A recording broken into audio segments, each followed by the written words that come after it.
After that, guys, we go to the main card of PFL, Week 3 regular season with Genah, Fabian, and Laura Sanchez. Probably the closest fight on the tabloid predictions at 56% going Sanchez, and then 44% going Fabian right here. A really close fight on these tabloid predictions. But Laura Sanchez, very tall and very lengthy, 6 foot tall. You see right here, 5'9" tall, but I found out that height right here is very misleading, as she's actually 6 foot tall, just like Laura Sanchez, but a 74-inch reach as well. But Laura Sanchez is so tall, so lengthy as well. 1 win and 0 losses by first round knockout. Before that, as an amateur, going 5-1 with a lot of finishes and a lot of decision wins right there.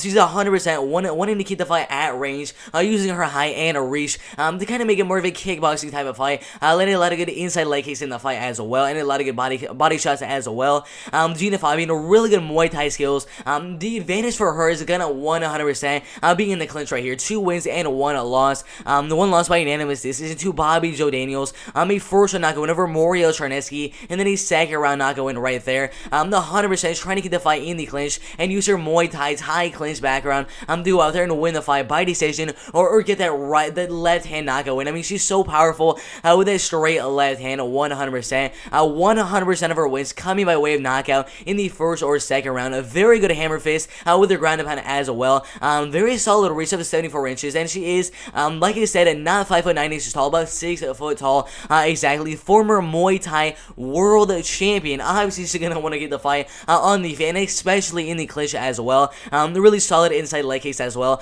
Her main way of winning her fights. I mean, I've watched most of her films that are going all the way to decision.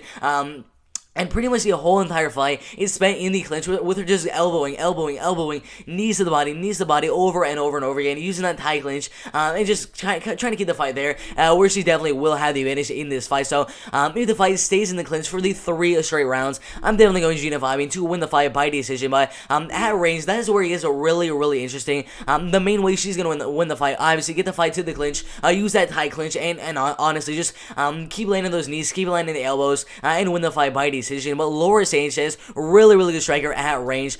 Solid straight right hand down the middle, really powerful. Good left to the body as well, and really good kickboxing as well. Really good leg kicks, really good body kicks, everything like that. And also has very good knees in the clinch, which will be good fighting a girl like Genah Fabian, who's gonna want to keep the fight in the clinch for the most part in this one right here. Very tall and lengthy. Trying to keep the fight at range and make it a kickboxing fight. But her main disadvantage would be in the clinch. I watched her last fight, her only professional MMA fight with Miranda Barber. In the clinch in that fight, she was kind of getting dominated and thrown around in the clinch, but at range, she definitely had the advantage in her last fight. But in the clinch, she had a clear disadvantage there. So in this fight, the clinch advantage will go to Genah Fabian, and the range advantage will definitely go to Laura Sanchez. The wrestling, the grappling, everything like that. I'm not really sure. Both of these girls haven't really shown any wrestling, any grappling in their fight so far.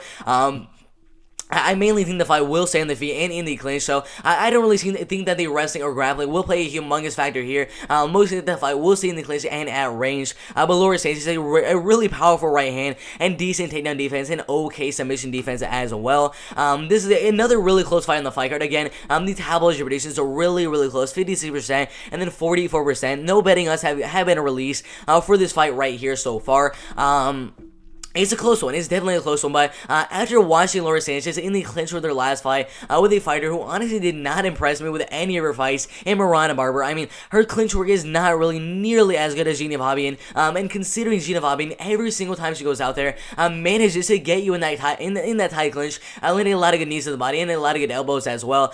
She pretty much does the same as I think every single time, and her opponents haven't really been able to kind of overcome that clinch advantage that Genah Fabian brings to the table. So I think at range, Laura Sanchez will have a slight advantage, and in the clinch, Genah Fabian will have a humongous advantage there. So I think Genah Fabian will keep the fight very even at range, get the fight to the clinch as much as possible, and overall I think the fight will stay in the clinch for probably around 10 minutes of the 15 minutes in this total MMA fight right here. So I think overall Genah Fabian will go out there, clinch this fight up 100%, and overall win the fight by 29-28 in a really close decision win right here. So definitely have Genah Fabian winning the fight by decision.